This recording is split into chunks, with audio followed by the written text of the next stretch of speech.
Com relação ao acampamento, esse acampamento não foi organizado por nós, como o Diego falou, mas nós estamos tentando organizar um acampamento para esse ano também, no final do ano, tá? Então, muito em breve aí, orem por isso, a gente pode ter alguma novidade com relação a esse assunto. Nós também, não sei se vocês acompanharam as notícias, mas acho que há cerca de 3 dias, já faz 3 dias, que algumas facções criminosas têm causado um grande problema com a segurança pública ali do estado do Ceará. Algumas cidades, alguns ônibus foram incendiados, carros, bancos, e um dos reverendos, que é o Emílio, que vai pregar aqui esse ano também na Igreja da Trindade, fez um comunicado a alguns pastores dizendo que hoje algumas igrejas não estão abrindo suas portas em algumas cidades no Ceará, com medo dessas facções, porque eles também estão ameaçando as igrejas cristãs, porque eles estão ligando aí, falando que os cristãos que elegeram o Bolsonaro. Mas a gente sabe que não é isso. Tem um forte esquema de segurança agora acontecendo ali nos presídios do estado de Ceará, e as facções se juntaram e estão causando todo esse caos no estado. Então, eu gostaria, antes de pregar, que nós orássemos por aquele estado, pelos nossos irmãos. Hoje vocês são privilegiados de poderem se reunir aqui de portas abertas, mas pensa se fosse o caso da gente estar de porta fechada, não poder ter culto, é muito ruim. Então vamos orar por todos aqueles pastores, todos os nossos irmãos e irmãs em Cristo, que não podem cultuar o Senhor nessa manhã. Você pode baixar sua cabeça, fechar seus olhos.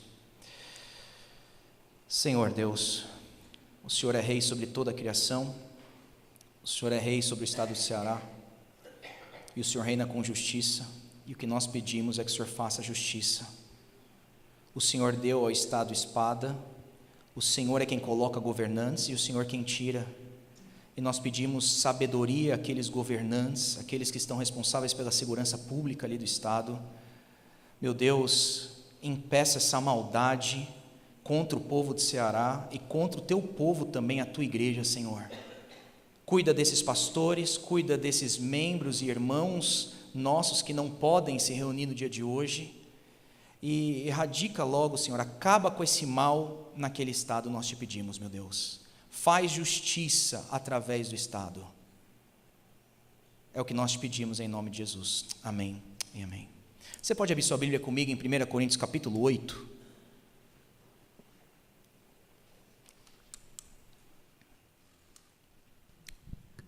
1 Coríntios capítulo 8, versos de 1 a 13. Nós voltamos à nossa série Divergente em 1 Coríntios. 1 Coríntios capítulo 8, versos de 1 a 13.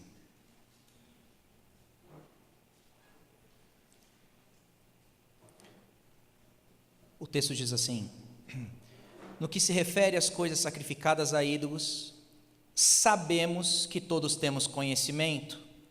O conhecimento leva ao orgulho, mas o amor edifica. Se alguém julga conhecer alguma coisa, ainda não conhece como deveria conhecer. Mas se alguém ama a Deus, esse é conhecido por Ele. Quanto a comer alimentos sacrificados a ídolos, sabemos que o ídolo por si mesmo nada é no mundo e que não há senão um só Deus.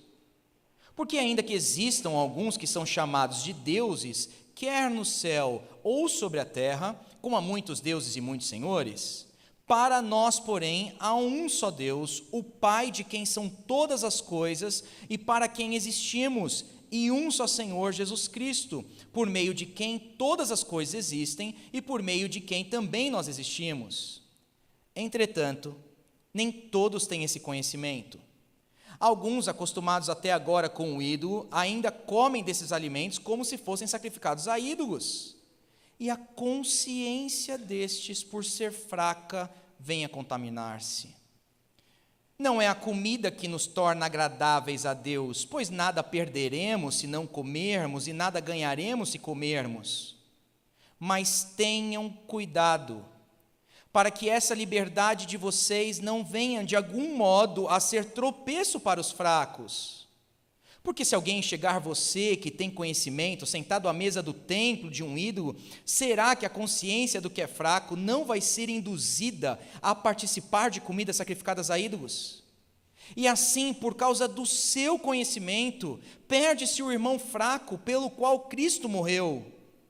E deste modo, pecando contra os irmãos, ferindo a consciência fraca que eles têm, é contra Cristo que vocês estão pecando.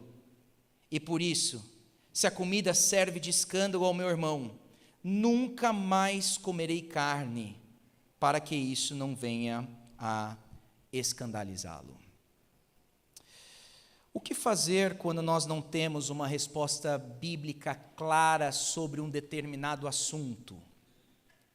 O que fazer quando nós temos dois cristãos pensando diferente sobre algo que a Bíblia não condena claramente?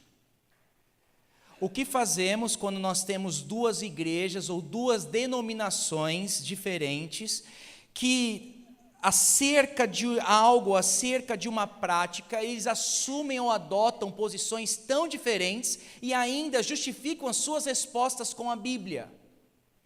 Se você já vive um tempo suficiente no meio da igreja cristã, você deve saber que essa questão da liberdade cristã, essas questões que são conflitantes, em que a Bíblia não dá uma resposta tão clara, é um problema real no nosso meio.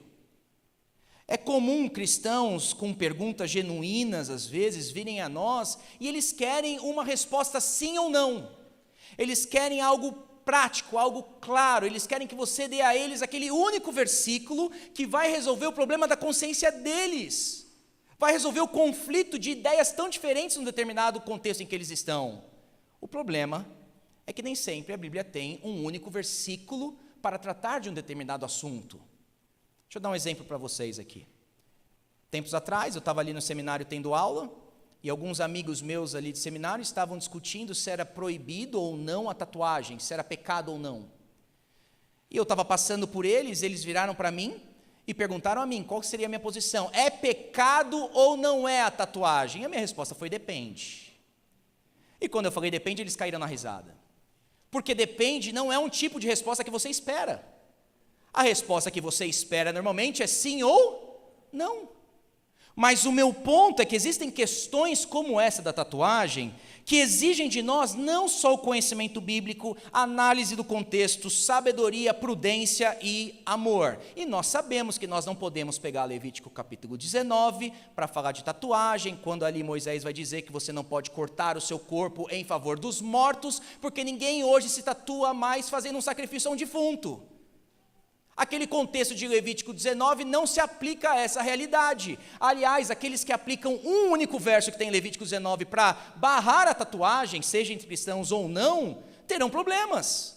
Porque o mesmo capítulo de Levítico 19 vai falar que você não pode vestir 2 tipos de pano, não pode plantar 2 tipos de semente, você não pode aparar o seu cabelo e nem pode comer carne com sangue. Aqueles que gostam de churrasco, carne mal passada, terão problemas também com Levítico capítulo 19. O que fazer? O que fazer, então, quando nós temos questões que a Bíblia não tem respostas claras? Tipo, o que nós podemos fazer no dia do Senhor? Pode ir ao cinema ou não pode? Cinema não, mas e o Netflix da nossa casa, pode? Pode ir no estádio assistir o jogo de futebol no domingo ou não? Mas e às 4 horas ver o Todo-Poderoso Timão? Que tipo de roupa nós podemos vestir? E quando você for à praia e à piscina, a Bíblia diz algo sobre esse tipo de roupa? A Bíblia diz algo do tipo de roupa que você deve vestir no culto? Terno, gravata ou vestido? E se você dizer que não, mas estiver num contexto em que os irmãos se vestem dessa maneira, será que você não deveria conquistar ou reconhecer ali o contexto? Que tipo de música nós podemos ouvir? Somente aquela música que tem letra boa. Mas e se você estiver ouvindo aquela música de letra boa do lado daquele seu amigo que acabou de terminar o namoro, e essa música começa a deprimir o seu amigo, você ainda tem a liberdade para ouvir aquela música de letra boa? Não, mas nós podemos ouvir então a música que é cristã, a música que é gospel. Mas será que a gente pode ouvir a música gospel perante incrédulos, em confraternizações em que não é simplesmente um culto? Será que é o mais sábio a fazer? Mesmo quando a letra daquela música não é correta e não é bíblica, ainda assim vamos ouvir porque é uma música cristã? E o fumo? Pode ou não pode? Eu tinha um amigo na faculdade que ele dizia para mim que ele fumava 1 cigarro ou 2 cigarros somente aos finais de semana. que você como cristão diria a ele? E o charuto, tão na moda, né? Aliás, Spurgeon fumava charuto para a glória de Deus, né? O que dizem. Mas não consideram o final da biografia dele, a mudança de posição radical que ele teve. Será que pode ou não pode? Baralho, jogar cartas, truco, buraco, ligreto. Pode ou não pode? São questões, gente, que a Bíblia não dá respostas claras. Nós não temos um único verso sobre isso. Elas estariam nessa questão, não é preto e branco, elas estariam nessa área que nós chamamos na ética cristã de uma área cinza. Exige um pouquinho mais de nós do que um único verso da Bíblia. Exigem de nós maturidade, conhecimento bíblico, mas ainda conhecimento bíblico não é suficiente, porque ambas as posições contrárias defendem com conhecimento bíblico. Parece que nós precisamos de mais um elemento no conhecimento. Historicamente, a igreja, perante essas questões, tem assumido 2 caminhos errôneos. O primeiro caminho que a igreja tem assumido é o caminho do legalismo, em que se transforma tudo em uma regrinha de permitido e proibido. Criam regras onde a Bíblia se cala. Medem a espiritualidade por obediência a essa lista criada por homens. Você já deve ter ouvido de histórias em que, às vezes, o fulano participava do grupo de louvor da igreja e, de repente, o líder do louvor não escala mais ele para tocar, ele não sabe o porquê, daqui a pouco os irmãos estão olhando para ele com uma cara meio estranha, estão com indiferença para ele também não sabe o porquê, e quando ele vai conversar com o líder, com o pastor, eles puxam a listinha e falam, esse pré-requisito aqui, você não está cumprindo. E ele nem sabia disso.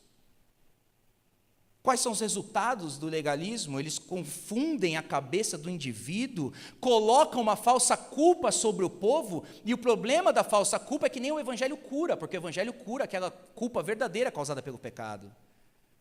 Limitam a palavra de Deus, usam de uma hermenêutica muito simplista, confinam a liberdade, porque proíbem até aquilo que a Bíblia não proíbe.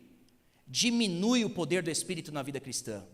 Porque Paulo, em Colossenses capítulo 2, vai dizer que o não manuseie, o não prove e o não toque são mandamentos e ensinamentos humanos. Essas regras, diz o apóstolo Paulo, têm aparência de sabedoria, pretensa religiosidade, falsa humildade, mas não tem valor algum para refrear os impulsos da carne. A lista dos legalistas não faz você crescer em santidade. O que faz a gente crescer em santidade é o Espírito Santo, mediante a palavra dele, transformando a nossa consciência, e aí sim nós nos ofereceremos a ele como um sacrifício vivo e agradável. O outro caminho é a libertinagem. Se de um lado há uma lista que proíbe tudo, do outro lado você tem a libertinagem, que é a liberdade absoluta, não há nenhuma restrição. É uma liberdade não qualificada. Julgam-se tudo pela própria consciência, mesmo quando essa consciência não está sendo pautada ou regrada pela palavra de Deus. Vivem sem lei. Esse pessoal desse lado da libertinagem gostam de dizer, onde o Espírito do Senhor está, ali a liberdade, foi para a liberdade que Cristo nos libertou. Então eu posso fazer o que eu quiser, eu posso viver da maneira que eu quiser, eu sou livre em Cristo Jesus. 2 caminhos que normalmente cristãos escolhem, e o problema é que ambos os caminhos são antibíblicos e causam muito prejuízo ao Evangelho de Cristo Jesus, não nos servem. E é por isso que essa passagem do apóstolo Paulo é tão importante para nós essa manhã, porque Paulo vai tratar um assunto complexo, que a Bíblia não tem um único mandamento sobre isso, mas Paulo não escolhe o caminho do legalismo e nem da libertinagem. Paulo escolhe um outro caminho, que é o caminho do conhecimento fundamentado no amor. E aí eu chamo você para começar a ler comigo aí os primeiros versos desse capítulo 8 em 1 Coríntios. Olha como ele começa aí no verso 1. Ele vai abrir dizendo, no que se refere às coisas sacrificadas a ídolos. No que se refere a uma fórmula que nós já vimos aí na carta de Coríntios, toda vez que o apóstolo fala no que se refere, ou ele diz quanto ao que vocês me escreveram, com respeito, quando Paulo usa essa fórmula, ele está respondendo uma pergunta que esses irmãos fizeram a ele. Paulo começou a responder questionamentos desses coríntios lá em 1 Coríntios capítulo 7. Ele disse a ele, quanto ao que vocês me escreveram, é bom que o homem não toque mulher. Depois ele disse mais na frente, com respeito às virgens, eles tinham dúvidas sobre isso, Ele diz, eu não tenho o mandamento do Senhor, e nós já vimos isso. Aquele capítulo tão polêmico, 1 Coríntios capítulo 12, também é uma resposta do apóstolo Paulo a respeito dos dons espirituais, ele vai dizer, e 1 Coríntios 16, quanto à coleta para os santos. E aqui no capítulo 8, quando ele abre dizendo no que se refere, ele está então respondendo uma dúvida que esses irmãos tinham. E qual era a dúvida desses irmãos? As coisas sacrificadas a ídolos. E no contexto do capítulo 8, nós sabemos que essas coisas sacrificadas a ídolos eram alimentos que estavam sendo sacrificados a esses ídolos. E aqui, gente, nós precisamos nos lembrar que essa cultura greco-romana, eles eram politeístas. Eles tinham Deus para tudo, para toda circunstância na vida, qualquer festividade naquela cidade de Corinto, tinha um Deus específico que estava envolvido. Tinha o Deus do amor, tinha o Deus da guerra, tinha o Deus da viagem, tinha deuses da justiça. Mas eles não eram só politeístas, eles também eram polidemoníacos. Porque para eles tudo era demônio, para esses pagãos. Eles viam demônio em tudo quanto é parte. E eles diziam também que esses demônios, eles ficam voando no ar, querendo entrar no corpo humano, querendo te possuir. Como é que esses alimentos eram oferecidos a esses deuses pagãos? O adorador ia ao templo com esse animal, dividia o animal em 3 partes. A primeira parte era queimada no altar daquele deus, então aquela carne era consumida. A segunda parte do animal era dada ao sacerdote que fez o sacrifício, como um tipo de dízimo, um pagamento a ele. E a terceira parte, então, o adorador levava para casa depois para comer o resto da comida em casa. Agora, imagina você sendo sacerdote, recebendo centenas aí, talvez, de quilos por dia, de diversos tipos de oferenda que seria feita, você não comeria tudo isso. O que os sacerdotes então fariam ali em Corinto? Eles iam ao mercado e ao açougue e venderiam essas carnes então na cidade.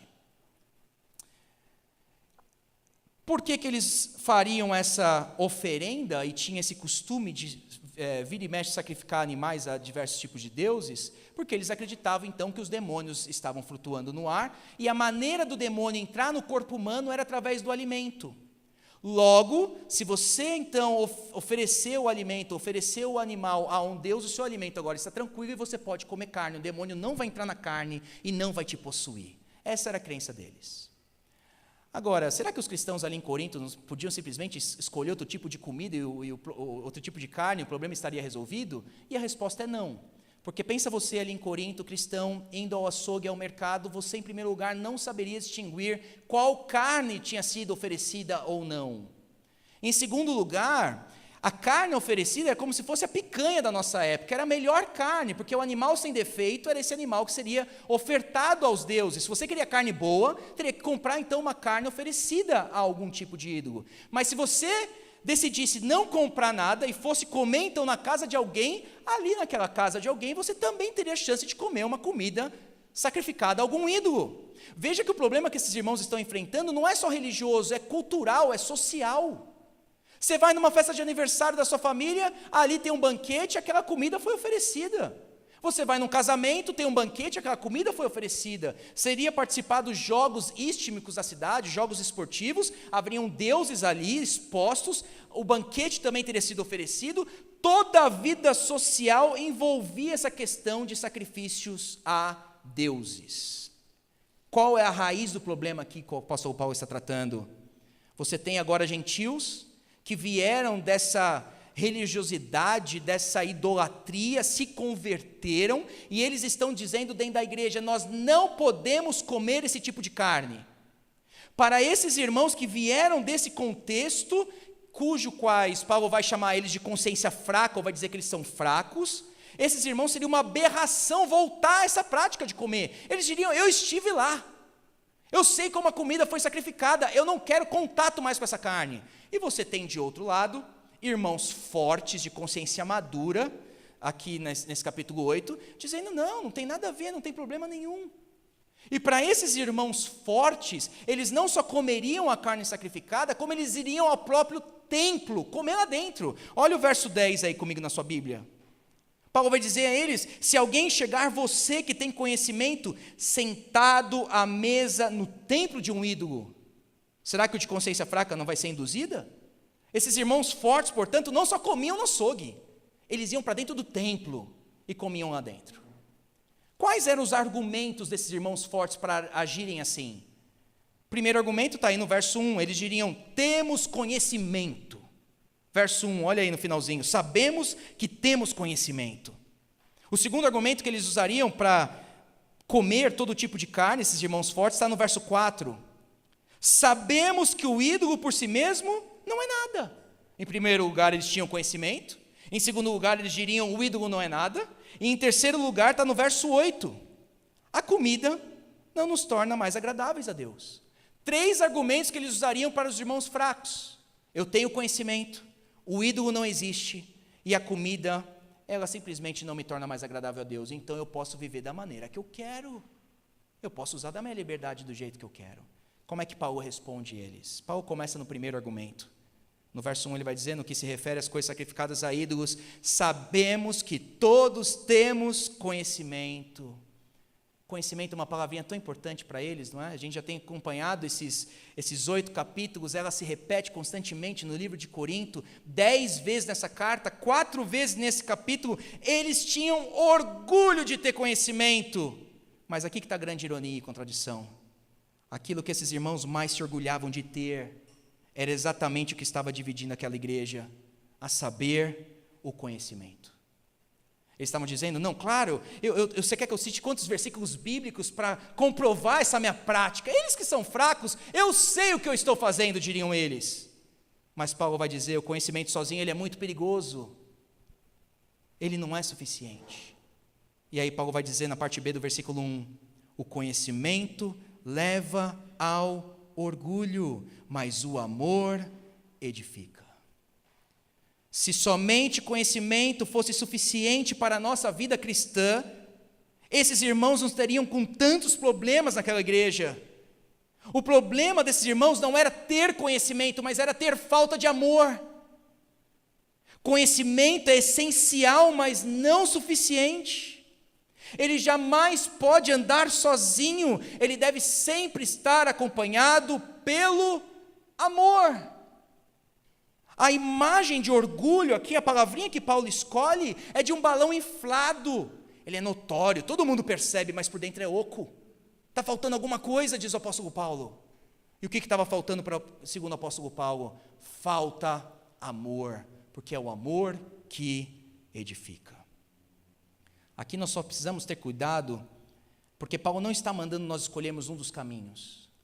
Paulo não está falando que você deve ou se preocupar com o conhecimento, ou se preocupar somente com o amor. Paulo está falando que tem que ter os dois. Eu sei que vocês têm conhecimento, mas está faltando algo no conhecimento de vocês e na vida de vocês. Falta-lhes amor. Nas palavras do Senhor Jesus: ame o Senhor seu Deus de todo o coração e de todo o teu entendimento. Não é um ou outro. Nós temos que ter os dois. Mas o problema que estava acontecendo com esses irmãos é que eles eram sim e tinham conhecimento, mas faltava-lhes amor. E aqui um depende do outro. Porque o conhecimento sem amor ele é tirano, e o amor sem conhecimento ele é infantil. Olha no verso 2, Paulo vai dizer da insuficiência do conhecimento. Por que o conhecimento, embora seja sendo essencial, ele é insuficiente para nós? No verso 2, Paulo vai dizer: se alguém julga conhecer alguma coisa, ainda não conhece como deveria conhecer. O que Paulo está dizendo? O conhecimento não é suficiente porque ele é limitado. Nós podemos conhecer muito bem a Bíblia, podemos conhecer muito bem algum tipo de doutrina, mas ainda assim, diz o apóstolo Paulo, você não conhece como deveria conhecer. Aqui, todos aqueles que conhecem um pouquinho deveriam se prostrar e se humilhar perante uma verdade dessa, porque você não conhece tudo. O conhecimento é limitado. Eu jogo aí no telão para vocês, 1 Coríntios capítulo 13, olha como Paulo volta essa questão do conhecimento limitado, em 1 Coríntios capítulo 13, verso 12, ele vai dizer: agora, pois, vemos apenas um reflexo obscuro, como em espelho, mas então veremos face a face. Veja, agora eu conheço em parte, mas há de chegar um dia que eu verei plenamente, conhecerei plenamente, da mesma forma como sou plenamente conhecido. Paulo está dizendo para nós que a maneira que nós enxergamos agora e temos conhecimento é ainda obscuro. Espelho nessa época aqui não era espelho de vidro, era um metal polido, em que a imagem não está muito nítida ainda. Paulo está falando, é dessa maneira que vocês conhecem. Ele é limitado. Portanto, o que falta ao conhecimento, ou o conhecimento verdadeiro, ele tem que ser fundamentado no amor. No verso 3, Paulo vai concluir esse primeiro pensamento, dizendo, mas se alguém ama a Deus, ele é conhecido por ele. Qual o ponto de Paulo? O foco desses irmãos é que eles conheciam, mas Paulo está falando para eles, isso não é importante. O importante na vida cristã é que vocês são conhecidos, e são conhecidos por Deus. Qual que é a primeira lição, então, que nós tiramos desse argumento que eles estavam usando? Paulo vai dizer que se nós tivermos somente conhecimento, nós nos tornaremos orgulhosos. Mas se tivermos conhecimentos e amarmos, aí sim edificaremos os nossos irmãos com a nossa vida e a nossa liberdade. Paulo agora passa dos versos 4 a 7, olha aí na sua Bíblia, ao segundo argumento desses irmãos. O primeiro é, temos conhecimento, mas Paulo falou, o conhecimento sozinho não é suficiente. Mas agora ele passa aí ao segundo argumento. E o segundo argumento, Paulo vai dizer no verso 4, quanto a comer alimentos sacrificados a ídolos, sabemos, diriam eles, que o ídolo por si mesmo nada é no mundo, e que não há senão um só Deus. E é verdade, o que Paulo está fazendo aqui é repetir aquele velho ensinamento bíblico de que o ídolo ou deuses não existem. Salmo 115, muito conhecido. Os ídolos deles de prata e ouro são feitos por mãos humanas, têm boca, mas não podem falar. Têm olhos, mas não podem ver. Têm ouvidos, mas não podem ouvir. Têm nariz, mas não podem sentir cheiro. Têm mãos, mas não podem apalpar. Não emitem som algum com a garganta. Ídolos não existem, deuses não existem, e nós fazemos bem de afirmar isso no contexto aqui do Vale do Paraíba, porque todo ano milhares de pessoas vão ali para a Aparecida do Norte se prostrar perante um ídolo. E o que Paulo está dizendo, não só ao catolicismo, quanto ao budismo e hinduísmo, é que toda vez que as pessoas se prostram perante alguma imagem, estão adorando algo inexistente, eles simplesmente não existem, não existe. E por que pessoas são tão atraídas ao ídolo? Paulo vai responder isso em 1 Coríntios capítulo 10, verso 20. Olha essa passagem. Quero dizer, diz Paulo, que o que os pagãos sacrificam é oferecido aos demônios e não a Deus. E eu não quero que vocês tenham comunhão com demônios. Em outras palavras, se de um lado Paulo diz que o ídolo não existe, que não existem deuses, do outro lado ele fala atrás de imagens há demônios. E o que tem atraído pessoas, milhares e milhões de pessoas, ano após ano, a se prostrarem perante essas imagens, é porque Satanás tem ciladas. E se Satanás puder cegar o entendimento de pessoas, para que elas não conheçam o evangelho da glória de Deus na face de Cristo, ele vai fazer isso. Por isso que elas são tão atraídas. Demônios. Mas Paulo está dizendo, eles não existem. No verso 5 ele vai dizer, ainda que existam alguns que são chamados de Deus, ele está usando de ironia, quer no céu ou quer na terra, como há muitos deuses e muitos senhores. E aí no verso 6 ele simplesmente cita um credo belíssimo. Alguns vão dizer que isso aqui era um hino primitivo que Paulo está repetindo. Olha como ele organiza, como é belo isso aqui que ele diz. Para nós, porém, há um só Deus, o Pai, de quem são todas as coisas e para quem existimos. Olha o que Paulo está fazendo aqui.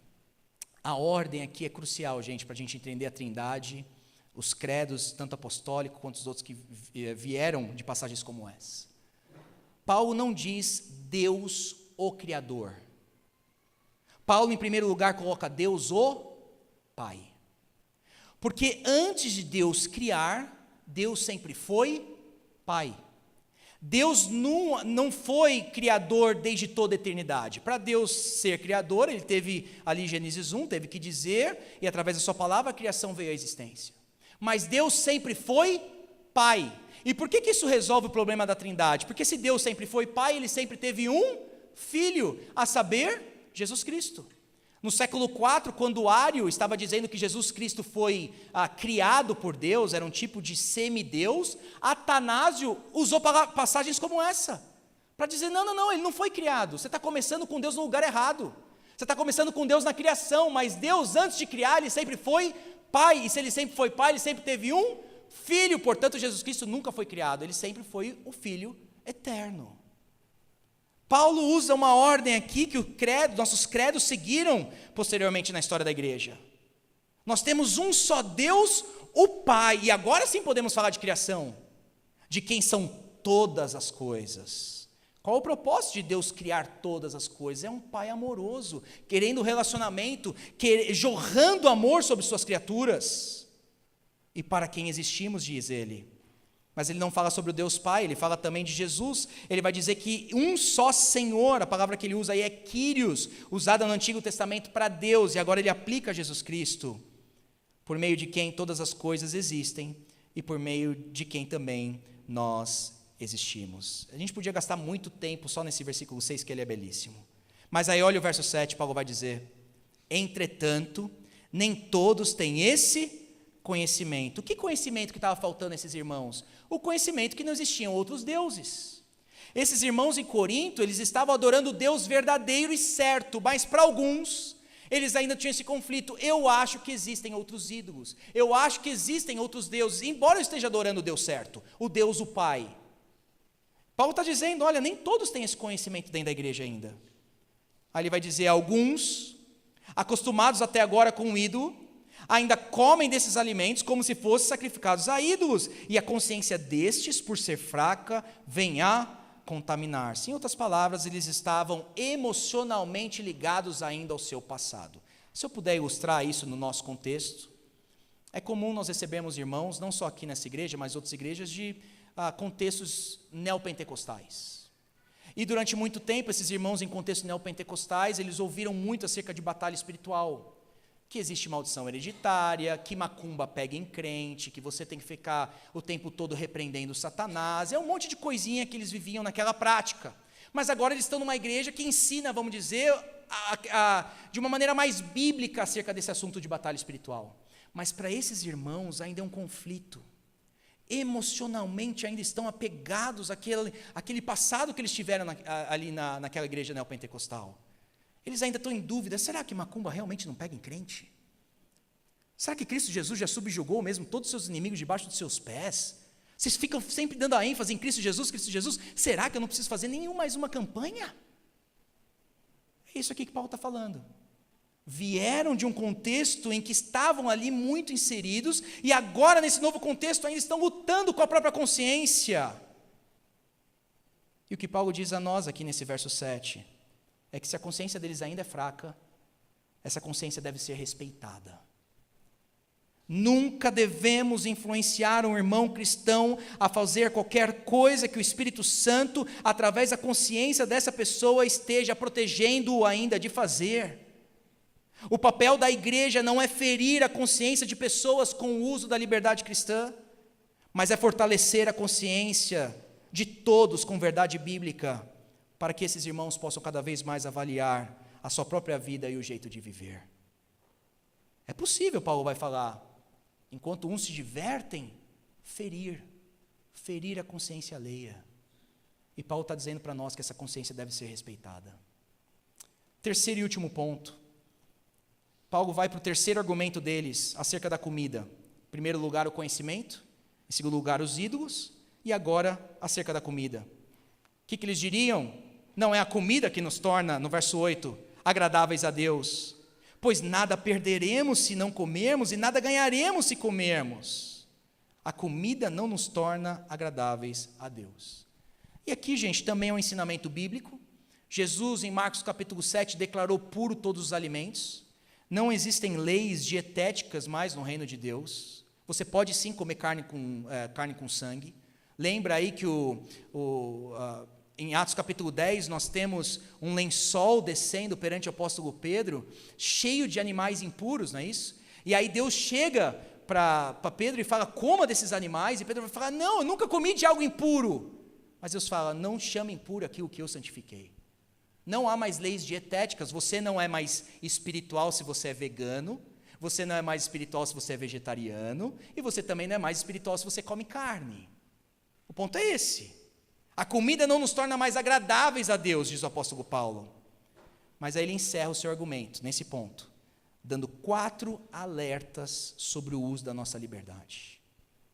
Em primeiro lugar, gente, nós temos que ter cuidado. Olha o verso 9.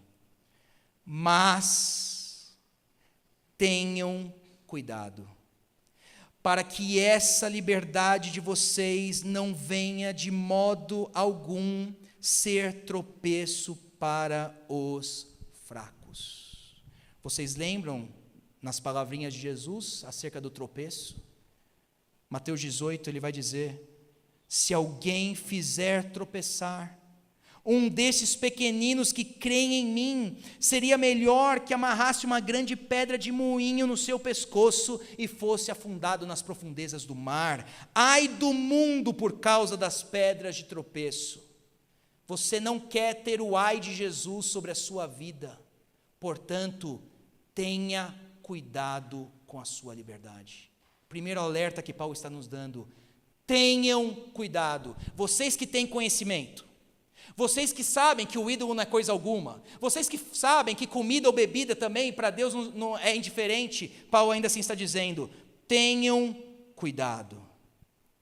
Nós vivemos numa era digital, em que tudo vai online. Será que um princípio como esse não devia dar algum norte em como lidarmos com as nossas redes sociais? Tenham cuidado.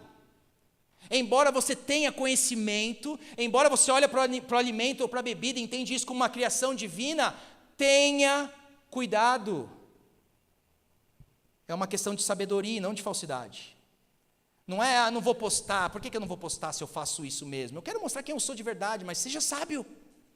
Tenha um conhecimento que está regado e alicerçado no amor, não só conhecimento. Seja sábio. No verso 10, porque se alguém enxergar você, que tem conhecimento, sentado à mesa do templo de um ídolo, ou comendo, ou se vestindo como você quiser, ou bebendo o que você gosta de beber, aplica na nossa realidade. Será que a consciência do que é fraco não vai ser induzida a participar de comidas sacrificadas a ídolos? O que Paulo está falando para a gente é que os irmãos mais fracos são facilmente influenciados por nós. Então nós temos que considerar o contexto sim da nossa liberdade. Esse é o risco do nosso Facebook, do nosso Instagram. Você não sabe o contexto. Você não sabe quem está olhando. E se você não sabe, será que não deveria ter um pouquinho mais de sabedoria, de prudência, de cuidado? Se nós estamos na igreja da Trindade, tem irmãos aqui ainda que não têm uma consciência madura, robusta, não têm conhecimento. Será que não deveríamos ter cuidado na nossa prática e a maneira de viver? Esses irmãos, talvez que estão lutando com pecados, não serão tentados a voltarem à prática desses pecados pela nossa vida e a maneira de viver? Em primeiro lugar, portanto, tenham cuidado. Em segundo lugar, nós podemos perder o nosso irmão, gente, com a nossa vida e a maneira que a gente vive. Olha o verso 11. E assim, por causa do conhecimento que você tem, perde-se o irmão fraco, pelo qual Cristo morreu. Alguns comentaristas querem dizer aqui que o perde-se é perder a salvação, mas é impossível perder a salvação pelo qual Cristo morreu, ponto. O que está dizendo aqui, perde-se, é que esse irmão vai voltar àquela velha prática e ele vai se perder naqueles pecados. Vai voltar para aquele lugar de onde ele levou tanto tempo para sair dali. Nós podemos perder o nosso, veja a ênfase, irmão. Dentro da nossa própria casa nós não agimos assim. Vocês sabem, aqueles que têm filhos, eu tenho uma filha de 1 ano e meio, Helena. A Helena não tem conhecimento como eu tenho, não tem maturidade como eu tenho. Eu não vou para a janela, botar minha cabeça para fora da janela, falando: olha, Helena, o papai pode fazer isso, vem fazer também. Claro que eu não vou fazer isso. Por que eu não vou fazer? Porque ela não tem maturidade para isso. Então o papai não chega nem perto da janela quando a Helena está olhando. Não deveríamos viver assim? Embora eu sou livre para olhar a janela quando eu quiser, mas quando eu estou perto da Helena, não chego nem perto da janela. Porque a maturidade é diferente, a consciência é diferente. Será que dentro da igreja local nós não deveríamos também viver isso? Aquilo que já vivemos dentro da nossa própria família, somos irmãos. Tenham cuidado, podemos perder o nosso irmão em segundo lugar. Em terceiro lugar, o alerta: nós podemos pecar, mesmo fazendo algo que em si mesmo não é pecado. Não me leve a mal, gente, comer carne não é pecado, nem comer carne sacrificada a ídolo. Não era pecado, não tinha um mandamento bíblico para isso. Eu poderia dizer que isso aqui é amoral, não é imoral. Não é certo nem errado, depende do contexto, mas pode se tornar um pecado, e esse é o ponto. Verso 12. E deste modo, veja como pode se tornar pecado: pecando contra os irmãos, ferindo a consciência fraca que eles têm, é contra Cristo que vocês estão pecando. Então, sim, nós podemos ter uma liberdade ou participar de certas práticas que em si mesmo não é pecado, mas pode ser pecado se eu levar o meu irmão a ferir a sua consciência, e eu estou pecando contra Cristo. E por último, a liberdade deve ser restringida em benefício do meu irmão. Eu vou repetir. A liberdade deve ser restringida em benefício do meu irmão. Olha o exemplo do apóstolo Paulo no verso 13. E por isso, se a comida serve de escândalo ao meu irmão, nunca mais comerei carne, para que não venha a escandalizá-lo. Veja que Paulo não diz: eu nunca mais comerei carne sacrificada, ou nunca mais comerei comida sacrificada. Ele está falando: eu nunca mais comerei qualquer tipo de comida e qualquer tipo de carne, se isso vai levar o meu irmão ao escândalo.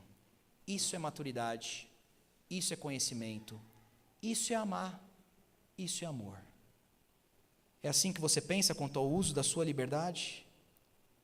Essa é a prioridade? Essa é a nossa prioridade? Naquilo que escolhemos comer, beber, se vestir, música? É nisso que estamos pensando? Para encerrar, uma última pergunta: por que Paulo faz isso? De onde ele tirou esse exemplo? Por que Paulo pode chegar aqui no verso 13 e se privar da sua liberdade? Ele já respondeu para a gente o porquê, quem é o exemplo dele. No verso 11 ele disse: perde-se o irmão fraco, pelo qual Cristo morreu.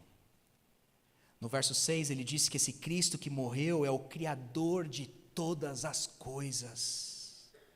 Mas se o Criador dos céus e da terra abriu mão do seu direito para servir, é lógico que agora cristãos farão o mesmo. Cristo não usou da sua liberdade para ferir, Cristo usou da sua liberdade para morrer e dar a sua vida a nosso favor. Então nós temos um grande exemplo a ser seguido.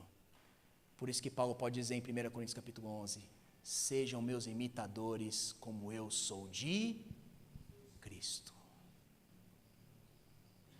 O que é a comida comparado com o bem do meu irmão? O que é a bebida comparada com a vida do meu irmão? O que é a nossa vida comparada com a vida do meu irmão? Sejamos livres como Cristo, não para ferir, mas para servir. E que Deus nos abençoe. Amém.